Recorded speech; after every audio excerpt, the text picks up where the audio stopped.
The life of Ted Bundy.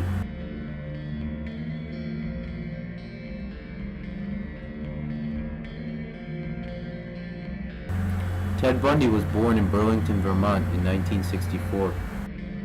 His mother, Louise Cowell, was the only parent that cared for him. The whereabouts of his father were unknown. Ted Bundy was adopted by his grandparents later on because his mother was physically and mentally unstable to take care of him.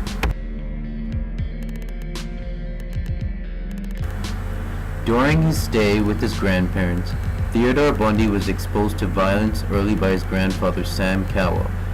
Bundy saw his grandfather inflicting pain to his grandmother, causing brain trauma by beating her severely. His grandmother was hospitalized repeatedly because of the excessive beating she would get from her husband, Sam Cowell. This affected Ted's life emotionally and physically because there was no one to teach him to love one another. He only learned to hurt others through violence. Theodore was a very intelligent student who attended the University of Washington, where he received his bachelor's degree in the field of psychology. Bundy pursued another passion where he attended the University of Utah to study law. His dreams of pursuing a career had come true, however, Bundy's personality still had an evil intention motivated to harm anyone who he had pleased. Bundy's early college years had also sparked a relationship with a young and beautiful student, but then unexpectedly, she rejected him for another man. Theodore went into a deep depression because his love for this girl was significant, thus evoking a spark of anger in him that would drive him to kill other women. He targeted other beautiful young women who resembled the likes of his first college sweetheart. His first victim was Johnny Lenz. She was brutally raped. She suffered from internal bleeding and was emotionally scarred.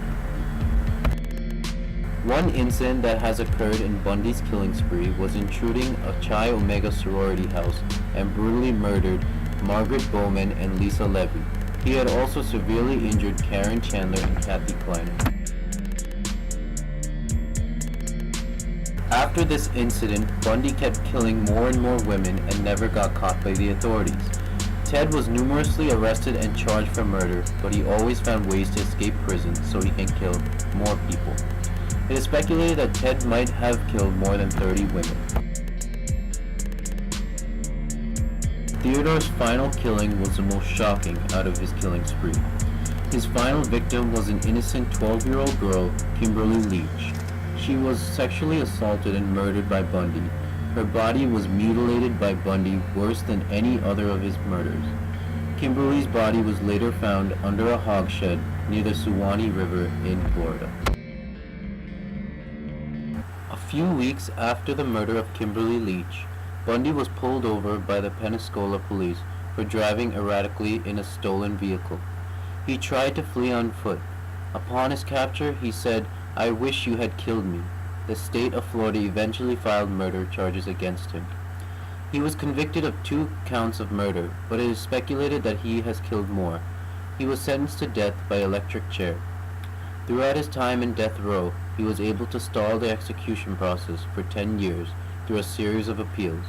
He confessed to 28 murders and was finally put to death on January 24, 1989 by the state of Florida.